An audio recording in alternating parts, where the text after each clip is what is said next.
Trump's courage is inspiring all of us America First warriors more and more every day. He truly is the man in the arena, ready to stand strong, stay in the fight, and do what's right to get America back on track. And with that, I also have a message for the unhinged radicals on the left. You thought all the lawfare would take down Donald Trump, but it's only making him even stronger. Starting with the corrupt Mar-a-Lago raid nearly 2 years ago, the American people have been witness to this destruction of our legal system. Woo! Okay. That terrifying clip comes from the latest Kimberly Guilfoyle, straight from 1984 podcast or show, whatever you want to call her thing. Aside from it's just her drama, okay? But aside from the creepy voice, the rising anger, the strange blank face, well, all of it. What I found super bizarre is that for those of you who are listening, hopefully, or those who are sitting, if you can see it on the video, sitting on the shelf behind her as she rages about Donald Trump and his victimhood and the retribution that's coming, sitting behind her is her happy little book, The Princess and the Pup, her children's book that she just released about the same week that Kristi Noem released her book about shooting a dog. She's literally pitching fascism with a book about how kids can be brave when they have a friend and a little puppy and make them safe. It's a weird dichotomy, but it struck me as I prepared for this week's show, because in this week's show, we talk about that. This book is being published by Brave Books. It's an imprint that came out of the movement to ban books across the country that many of these Christian nationalists found offensive. So these people found a way to replace children's books and others in our libraries and our schools with their MAGA-fueled Christian nationalist-themed books. And they've got such accomplished authors as Kirk Cameron and anti-transgender fifth-place swimmer Riley Gaines writing books for them, along with the usual suspects, Dana Lash, everybody else. And, of course, Kimberly Guilfoyle. Now, why do I mention this? Well, a lot of this started off in a suburban enclave in Texas between Dallas and Fort Worth called Southlake. And I've got a guest who just released a new book sitting right here called They Came for the Schools, about that journey and where it's taken us to the point we've got Fascism Barbie Kim promoting Donald Trump's bravery, sitting in front of a pink book about happy little girls need puppies. So with that, needless to say, it's going to be an interesting ride. It's an interesting show. It's been a hell of a ride to get here. Let's get on with the show. I am Fred Wellman, host of On the Wise with FP Wellman. You're here on the MeidasTouch Network or wherever you find your best podcast. Let's get on with the show.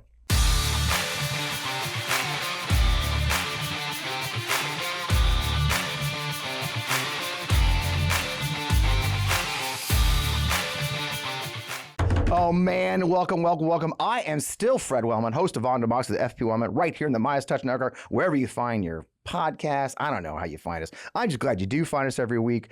Another great show. You saw Kimberly Guilfoyle, I cleverly call Fascism Barbie. She's doing her little thing with her book. And why does that tie into what we're talking about? Well, that's the best part. I've got a guest. We were just reminiscing about how long I've known Mike Hickenbaugh. Mike was a cub reporter at the Virginia Pilot covering the Navy. I was a veterans advocate, and we met probably 10, 12 years ago. He is now the senior investigative reporter for NBC News, has been named a Pulitzer Prize finalist. Glad to have that. Won a Peabody Award for his reporting on the battle over race, gender, sexuality in American classrooms. They Came for the Schools. This is a new book, which we're going to talk about. Winner of the prestigious Lucas Work in Progress Awards. Mike, all these awards, congratulations, and welcome to the show. Welcome to the MeidasTouch, brother. It's good to reconnect. It is, man. It's been a while. We've come a long way. We were just, for the viewers, we're saying, oh, you were covering the military, and I wasn't being sued by Mike Flynn back then. It's great. So different time. Yeah, but the book's an expansion of your award-winning podcast, Southlake, which I used to promote for you quite a bit, and you titled it They Came for the Schools. And while reading it, I learned that you've actually got a little double entendre there. There's a baked meaning in that title. You know, when you say They Came for the Schools, what did you mean with basically two meanings to that, actually? Well, so maybe more than two meetings. I focused this book in this town called Southlake, Texas. It's a suburb that's affluent, mostly white, but growing more diverse, right? Yep. And the thing that everybody told me when I'd ask them, why did you move to Southlake? I got a variation of the same response. They came for the schools. Right. That's why these suburban school districts are a contested space. It's what draws people to the communities trying to get a good education for their kids. But I also was hearing at that time from folks like former Texas GOP chairman Alan West, who was telling supporters, while you all weren't paying attention for the last 30 years, progressives, the woke left, has been quietly taking control of your school districts, just like Hitler did in Nazi Germany, to impose this leftist ideology on your kids. The woke left came for your schools. And now in the last couple of years, we've seen just an incredible amount of political organizing by the Christian conservative right in America to push DEI out of classrooms and to impose a Christian conservative worldview. And actually the book in the background in the opening, clip there fits into all of this, because that's the kind of content that conservatives are wanting to put into schools, these books by conservative commentators. Right. The Brave books came out of this whole thing, right? That their own style of book that sort of, and that's why I think it's so insidious about like the Princess and the Pup. It sounds good, but imagine the content in this to replace the other ones. And when you buy that book, by the way, I just looked it up. Brave Books will give you a free Joe Biden chew toy to make fun of Biden's dog as part of like, here's your gift for your kid. Wow. Here's a chew toy making fun of Joe Biden's, German Shepherd. Wow. So I may buy it just to have it so I can light it on fire. What I found, and I lived in Richmond, Virginia at the height of the BLM protests. They were protesting the sort of where a lot of it was ground zero in a lot of ways with the Robert E. Lee statue. Yep. And I lived down the hill from the Confederate Memorial on top of Church Hill. So I knew all these. I saw it in real time. I was there walking my dog one day when there was these folks from South Carolina drove in armed and surrounded the monument and were power washing this public monument because they'd sprayed graffiti on it. I proudly called the cops on them and told the guys, I dare you to pull that gun on me. And it was insane, right? But, a lot of us involved in this battle kind of seen that creeping insanity. And what I love, you mentioned a little bit, that opening scene, that prologue of the book, you literally pinned a date on it, that what is it that tipped you off on July 3rd, 2020, that something was going on?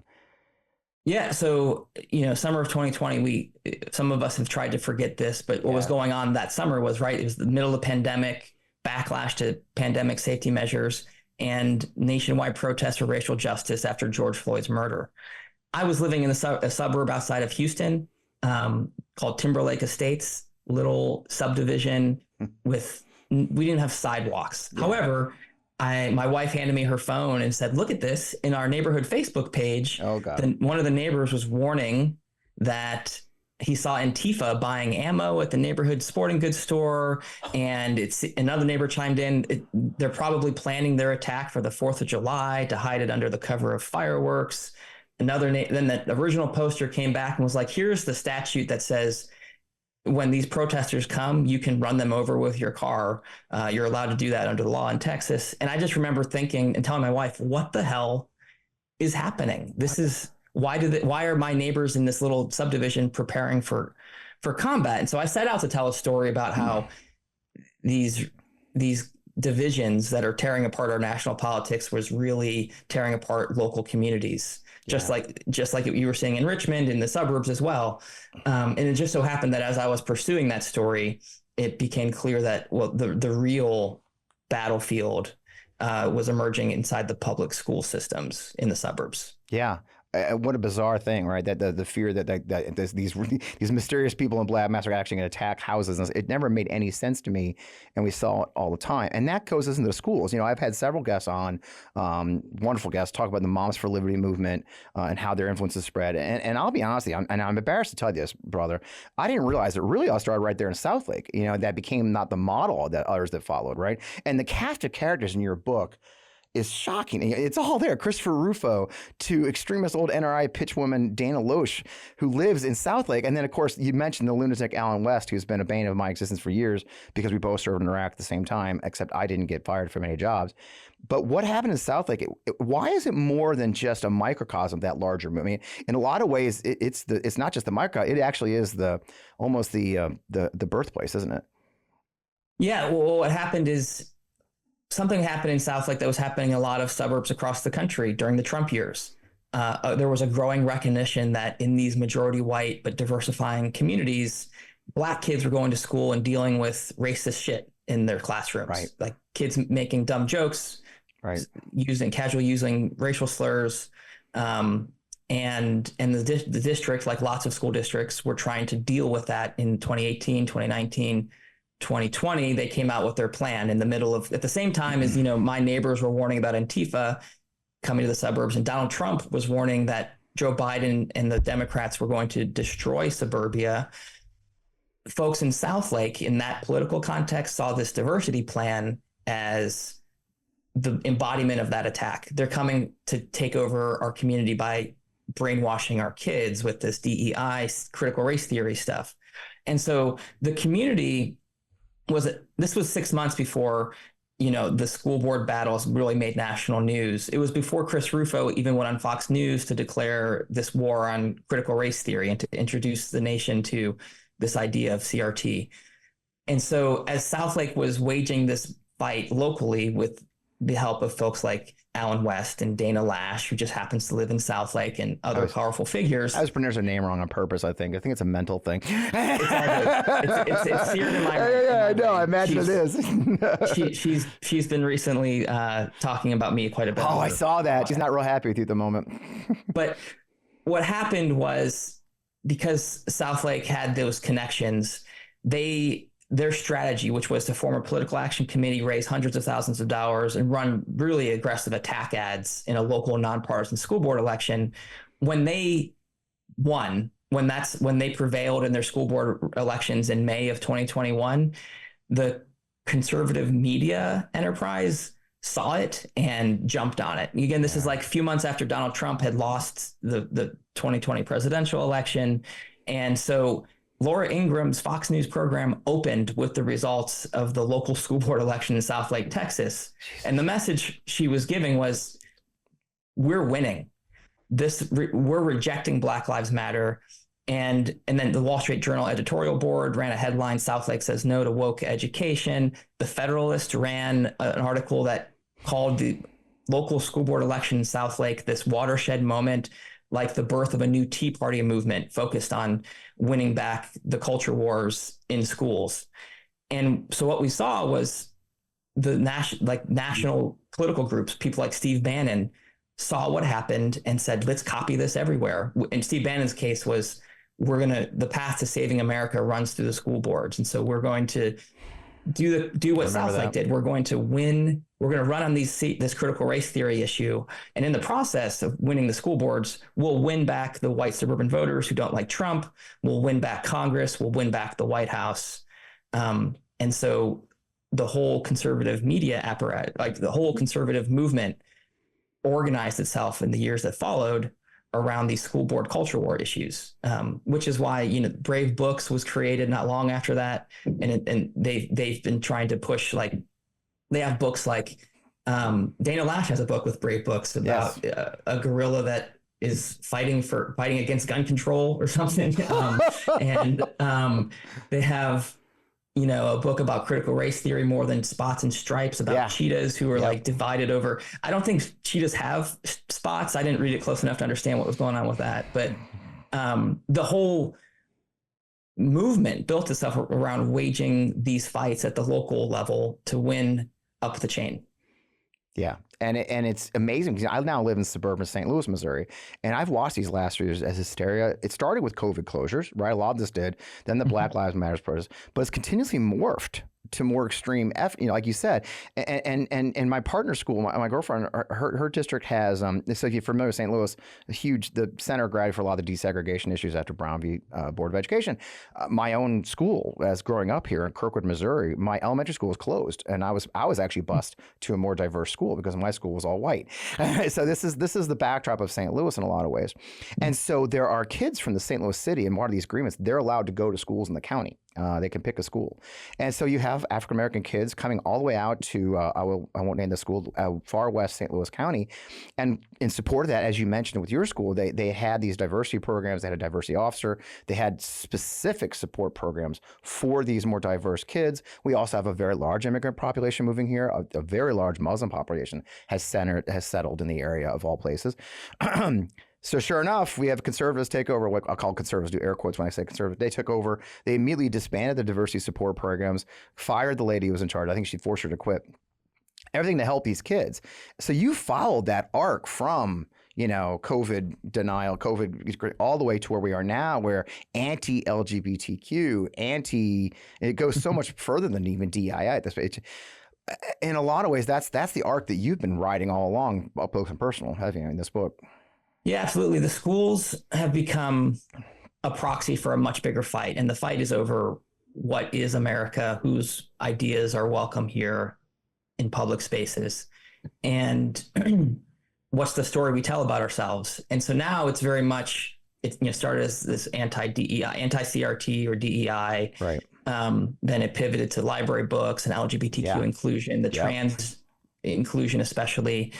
And then groups that have long sought to overturn the separation of church and state in America saw all of this as an opportunity. And so now there's this big push to not just get rid of DEI, get rid of LGBTQ library books, do the bathroom policies, but replace those things with a Christian conservative worldview. Louisiana just this week voted to mandate the 10 Commandments be hung in every classroom, and that's going to the governor's desk right now. Similar bills are going all over the country. Push to replace school counselors with chaplains. Yep. To guide kids on the moral ways that they should follow. And that's all of these fights are happening in the schools, in part because schools are where we teach the next generation about what's true and what's right and what elements of our history are worth remembering. But also it's, again, like it's a proxy battlefield for this much bigger thing over what the country stands for. And along those lines, I've had several guests on the show in recent weeks talking about the growing influence of Christian nationalism in the country. They've been a big part of this battle in across the country, and a big part of Southlake. I got to tell you, one of the most fascinating things I found out in the book as I was going through it is that the characters that started in Southlake sort of travel through what's happened, right? Like you actually have a scene there. You're at CPAC and, Patriot Mobile, which was founded in Southlake of all places, which is, the bizarre Trump-loving phone company. It goes to this, you have an entire chapter dedicated in the book to the Seven Mountains Mandate. And that's an important part of this Christian nationalism thing, and part important what you're talking about with the school vouchers and everything else, which I'm also going to ask about later. But tell our viewers, I don't know how many Americans really know just what the Seven Mountains Mandate thing is, and of course, what is that all about, and how does that play into the story? Yeah, the Seven Mountains Mandate is the idea, the belief that conservative Christians are called on, while they await the return of Jesus, they're called to occupy territory. And the territory they're called to occupy are the seven mountains of cultural influence. That includes government, media, entertainment, the church, family, and education, schools. Now, this idea, has roots in the moral majority and dates back decades, but it really took off in the early 2000s with this growing movement that some of your listeners may have heard of, called the New Apostolic Reformation. Not going to get into all of the details, but it's a Pentecostal charismatic faith tradition that is blending politics, conservative Republican politics, with end times prophecy and theology.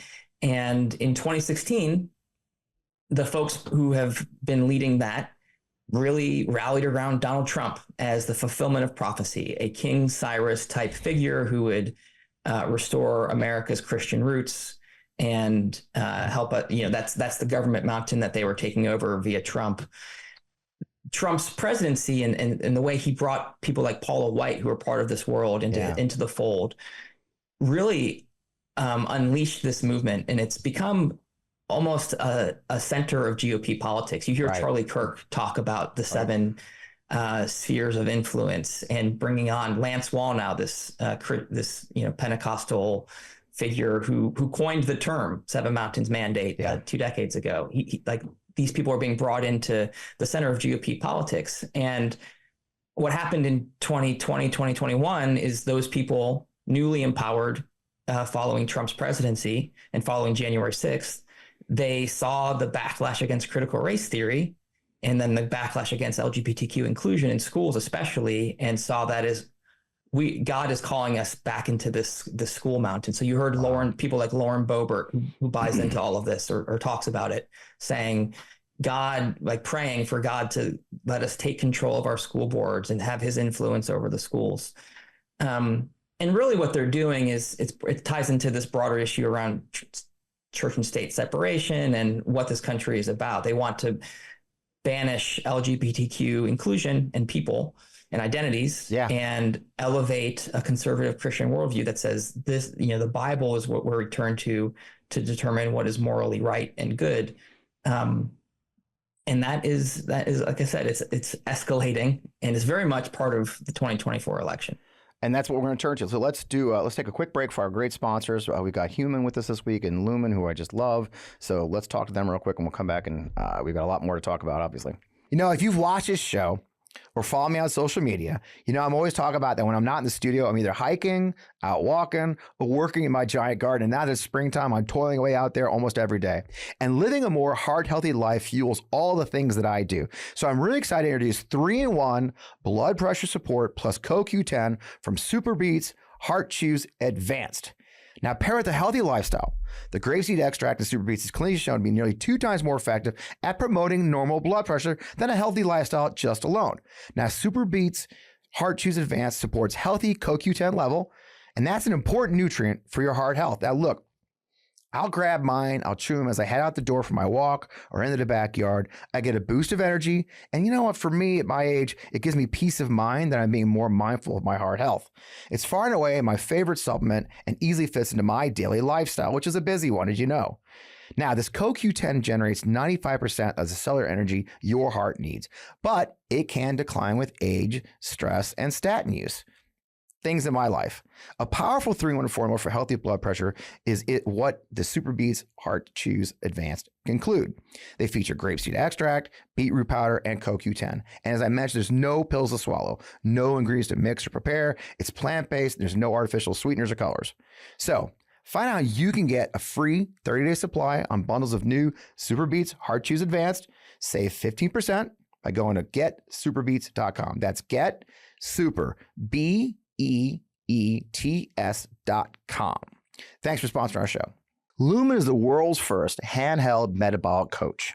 It's a device that measures your metabolism through your breath. And then on the app, it lets you know if you're burning fat or carbs and gives you tailored guidance to improve your nutrition, your workouts, sleep, and even your stress management. Now, all you have to do is breathe into this device, your Lumen, first thing in the morning. You'll know what's going on with your metabolism, whether you're burning mostly fats or carbs. Then Lumen gives you a personalized nutrition plan for that day based on your measurements. You can also breathe into it, before or after workouts and meals. So that way you know exactly what's going on in your body in real time. And Lumen will give you tips to keep you on top of your health game. Now, look, after 20 years in the Army, being starved in Ranger School, living on combat rations while deployed, I've had to learn really well how my metabolism is my body's engine. It's how your body turns the food you eat into the fuel that keeps you going. And honestly, guys, as I've aged, I've become more increasingly aware of how I must balance my exercise and diet. Our metabolism is the center of everything our body does. Optimal metabolic health translates to a bunch of benefits for me, including helping with my weight management, improving energy levels, getting better fitness results, and better sleep. And I really love how Lumen gives me recommendations to improve my metabolic health every single day. Now, look, I've been on a macro management diet program before. I've tried all different kinds of techniques. I learned the key to metabolic health is through these many years is something called metabolic flexibility. And that's where Lumen has really helped me. It refers to your body's ability to efficiently switch between using different fuel sources like carbs and fats. There are preferred times to use each and how well you can switch places you on the metabolic flexibility spectrum. Now, after getting to know you through your breath, Lumen gives you a metabolic flex score that can track and improve upon each day instead of a set macro number you use without changing. So if you want to take the next step in improving your health, go to lumen.me and use code FRED to get $100 off your Lumen. That is LUMEN.me and use FRED at checkout for $100 off. I highly recommend it. Thank you, Lumen, for sponsoring our episode. And we're back. So along those lines, I know school vouchers, I think you briefly mentioned, is an increasing battle across the country, right? Not just in red states, right? It's actually going to more liberal states. I've actually had friends of mine who are fairly progressives, if you will, say that they're fans of school choice, and I'm dumbfounded by it because that effort isn't new, obviously, but it looked like it sort of like these other things you've mentioned. They sort of latched on to this movement as an opportunity, right? And that started happening in Southlake. How does that movement play in this overarching narrative too, that average, and maybe our average people are missing the connection between those two movements? Yeah, I think the broader coalition of school choice advocates that you're pointing to is real, and that has grown out of I think largely due to the failings of underfunded public schools, right, over or especially in cities where overwhelming majority of kids come from disadvantaged backgrounds, and it's just a challenge for the communities and the schools to perform well. Yeah. And so you definitely see even progressive parents of Black kids who are like, well, I want another option. And that's where you see the rise of charter schools, which are hugely supported by some progressive funding. But what's happened around in the last couple of years is, conservative Christian supporters of school choice or private school vouchers have really pointed to the culture wars around critical race theory and LGBTQ inclusion as a chance, an opportunity to really push across their most ambitious goals. And so we've seen a dramatic rise in what's called universal vouchers or universal school choice. Yep. And Arizona was the first to do it, and it's spreading to other states. And this idea is, it used to be that these educational savings accounts or school vouchers would target, certain people of low income or, students with disabilities. But universal vouchers is anybody, regardless of your income level or your student situation. If you have a kid who's public school age, you can have $7,000 to $10,000 per year. The government will give that to you probably in an educational savings account, and you can use that to pay for their private school tuition. You can homeschool and just hold on to that money and let it roll over and pay for their college eventually. And people like Governor Greg Abbott and others have really campaigned to advance those policies by pointing to the public school systems and saying, even though Texas runs it, like Texas is a Republican-led state, their public schools are governed by the Republican state legislature and executive branch. His campaign has been, the public schools that I oversee are indoctrinating your kids with this woke ideology. So we need the school choice for parents to be able to take that public money and send their kids. And the way he pitched it was he traveled around Texas and visited exclusively Protestant, majority white Christian private schools to make the case, hey, you should be free to send your kids here on the public dollar. And that's really taken off. I mean, Florida under Ron DeSantis has expanded. I think Iowa and some other states have pushed this through. And there's some initial worrying signs out of places like Arizona where the public school budget is really strained. A huge percentage of the people taking these vouchers were already sending their kids to private school. Right. Just a tax break. Exactly. And so that's a big part of the fight right now. Yeah, it's blowing budget holes. I think Indiana just announced that theirs cost them $500 million just the other day. Arizona, over $1 billion, if I remember correctly. It's just they're just destroying their governments, doing their governments, and then that's the problem. It's interesting. Turn to another part of that, though, another part of our future, and that's what's going on in these red states but I also can't help but see the underpinnings of parts of Project 2025. I talk about it a lot in the show. I'm sure my viewers are sick of it. It's cousin to Agenda 47, which are those roadmaps for for a second Trump administration with roots in all of this. Now, we just heard this week that Trump is appointing several of the architects of the Project 2025 to the Republican Platform Committee. So I expect we'll see a lot of these extreme ideas become official Republican planks in the next few weeks. What sort of policies should we expect to include that stem from the long road that started in Southlake in your book? Well, I think school choice is a big part of Project 2025 and their education platform. But the one that I'll call your attention to tie it back to Southlake, the town at the center of the book, is around the enforcement of federal civil rights laws. Okay. And so in Southlake, after the school board took control, the Southlake Families PAC anti-CRT school board candidates kind of swept to power, ended up winning all 7 seats over the course of a couple years on that school board. They banned any DEI type programs and removed explicit protections for LGBTQ students from the Student Code of Conduct. But the original complaints that kicked all of this off of students saying, "Hey, I'm being discriminated against. I'm in school over my race or my sexual orientation, and the school district hasn't handled it appropriately." Those complaints remained, and so those parents took those issues to the federal education department, the Office for Civil Rights, this agency tasked with enforcing some of our bedrock, civil rights protections that were passed in the 1960s and 70s, guaranteeing all students on fair and free access to education, regardless of race or sex.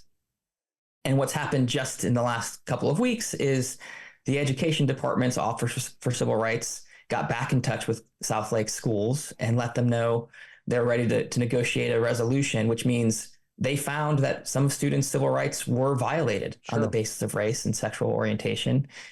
And that sets up this situation where the federal government may force this local school district to implement diversity, equity, and inclusion training, or strengthen their code of conduct their student code of conduct to include protections for LGBTQ kids. All of the stuff that local voters have rejected as woke DEI, the federal government could force them to do it.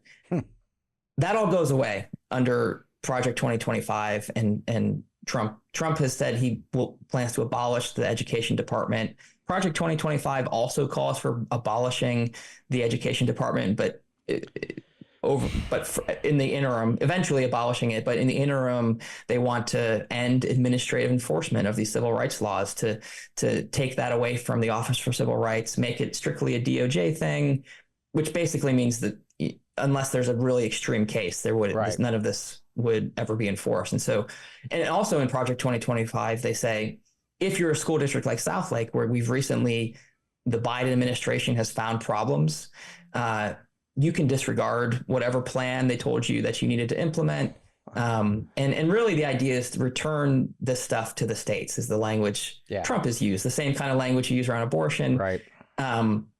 Return the enforcement of this stuff to the states, which have been passing these anti-critical race theory laws and restricting the rights of LGBTQ kids in classrooms. 2 different countries. You were describing 2 different countries. Exactly. They live in a blue state or a red state. So, oh my God, this is a depressing episode. So, I try to, but by the same token, the book isn't. I try to end our shows with hope. Something of especially on these tough issues. We're approaching 4 years in this battle for the souls of our schools, right? As I mentioned already, I live in Missouri, and we just had school board races in April, right? And the good news is many of these extremists were kicked out. Where we live in the far west St. Louis County, all of them have been kicked out, and the one remaining is resigning because it wasn't comfortable for her anymore. We're even seeing a story. I think there was a story recently of one of these ladies in Texas who ran and discovered that none of the things she thought were true, right? And so we're seeing it. One of my favorite parts is we have a far right radio talk show host, like Missouri has a ton of them, and we are the home of Rush Limbaugh, where we got to start. He endorsed 13 candidates across St. Louis, and all 13 lost. So we're seeing real progress.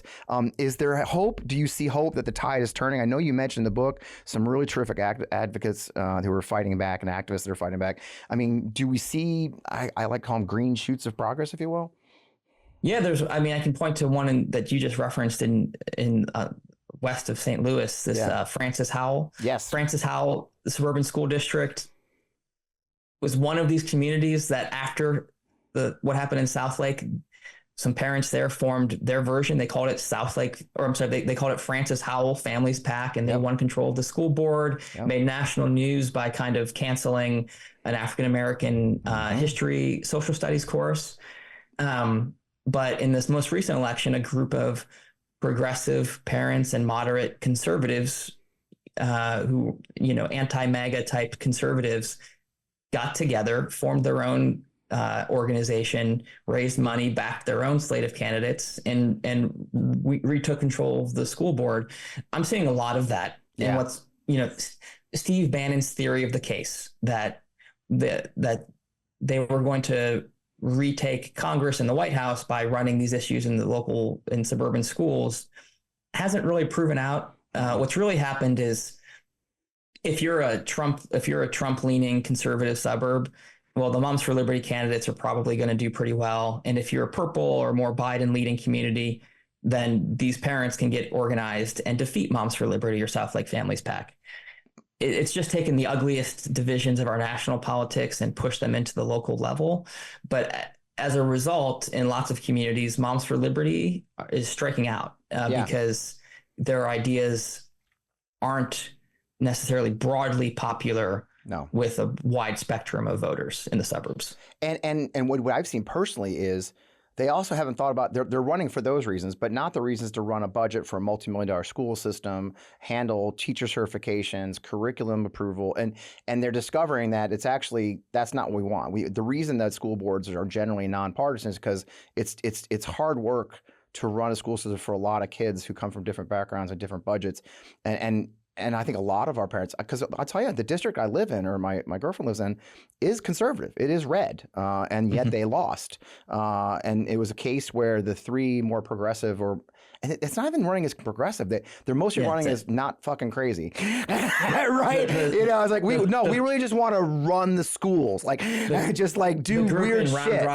Yeah. The group in Round Rock, Texas ran on the platform of make school boards boring again. Yes. And they did really well with that. Yes. That was it. Because that's what I want as a parent. I don't want, I want my kid just to get a good education, not come from a place that colleges go, sorry, that's not going to work here because you didn't learn about American history, real American history, or AP courses that aren't available because your state decided that they don't like that curriculum. It's like one of our boys just finished the World AP exam, which is one of the toughest exams you can take.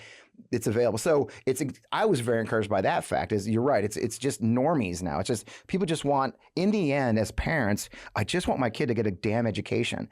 And that isn't political. It shouldn't be political. And I think a lot of people, there's a backlash to everything in our lives have become political, right? We can all agree on that. And as a guy who does this for a living, and I'm probably part of the problem, you could argue, but let's not go down that road. I'm not going to drag this on for long. I know you're a busy guy. I think with back-to-back interviews, the most important thing is the book published last week. You've already been on the road promoting it.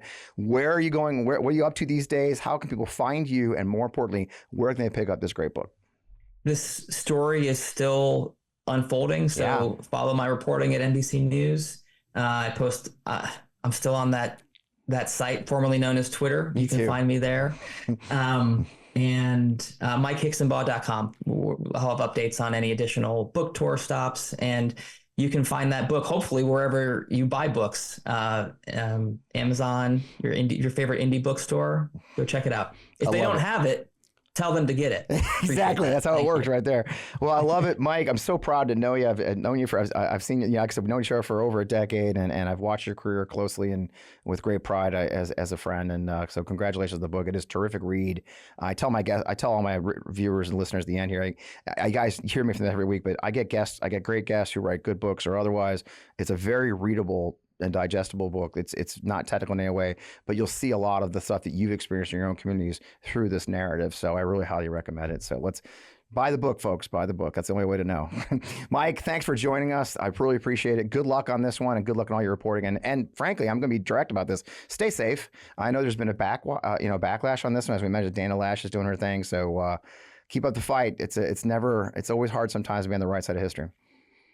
Thanks, Fred. I appreciate you doing this. Yeah. Talk to you soon, brother. Man, what a great conversation. It's just, I on a personal note, I just think it's so cool. I've had the absolute privilege to get to know so many great journalists, starting way back in Iraq, my first tour as a spokesman for the Army, where I was in Iraq, as a Cub public relations and public affairs officer in 2005, working with Pulitzer Prize winners and stuff, and then onwards meet these great reporters who are covering our military community, our veterans, like Mike did in Virginia, to where they are now. It's amazing to see them being award-winning authors and journalists, and we're blessed to have a media that gets it and does important things like this book. And again, you do not have to have kids in school to see this. You do not have to. This is the political fight of the moment. And I do want to pull that thread he talked about. Bannon thought this was the answer. They thought the CRT hysteria. They thought the LGBTs. It was all going to work. And we all get scared on our side of this puzzle because we see them coming for us. But what we do keep discovering, and what you hear from me every week, is the same. When we fight back, when we stand up when we organize, when we work together, when we pool our resources, we win. Right here in our own school district, the answer was that the normie, and I call them normies, I'm not even calling them progressive, they're just normie school board candidates who just wanted to go serve the schools and their kids in our community. When they band together and put themselves on a ticket of their own, not subtly at all, where their signs had all 3 names on it, they were giving out flyers with all 3 names, not saying this is the ticket to bring back normalcy. They won. They won all 3 of the seats that are available on our local school board in a very red district. Because look, no matter the thing, we have gone to a place in a country where we don't always see eye to eye on almost everything these days. But my gosh, every family wants their kids to have a good education. Every family may not have the opportunity to send their kids to private school or want to, for that matter. So even where we disagree politically, we just want our kids to go to school, have a good experience, have good teachers, learn, come home with their pictures and their handprints or their damn diplomas with a good experience. Just the other day, our oldest, my girlfriend's son, they did a cool thing because he grew up in the same district as he did from high school. They sent all the high school kids back to their elementary school in their neighborhood, and they walked through the school in their graduation garb, their diplomas, with their hats and everything, and got cheered. They got clapped out of their elementary school for graduating from high school. And their kindergarten teachers came back. They'd retired to visit them, see them, and the kids they raised and graduated. Isn't that what we want? And that's not political. That's not MAGA or Republican or progressive. It's just, I just want my kid to go forward, contribute to the nation, have a good life. That's where we agree on things. And turning schools into combat zones of politics isn't the answer, no matter which side of the spectrum you fall on. So, buy the book, continue the fight, organize the grassroots of. I tell you this every week. It's as easy as picking up the phone to your local campaign. Chances are that school board race doesn't have much money. So your physical labor, your blood, sweat, and tears is as valuable to them as your cash. So with that, as always, keep up the fight. I love having you here. We've got some great new In the Hot Seats going up. I just had a wonderful interview you'll see this week, hopefully already, with Lisa Blunt Rochester, the congressman out of Delaware running for the Senate. I've got more coming up. I love that series. You'll see it accelerate with more videos on the MeidasTouch Network. In the meantime, like, share, subscribe, sign up for our Substack. Sign up for the Forgotten Democrats movement. I'd love to see you there. All those things are the things we're doing to make sure this country stays on track, defeats this authoritarian movement, and remains the democracy for all that we deserve. With that, have a great week. I can't wait to see you again next week right here on the MeidasTouch Network.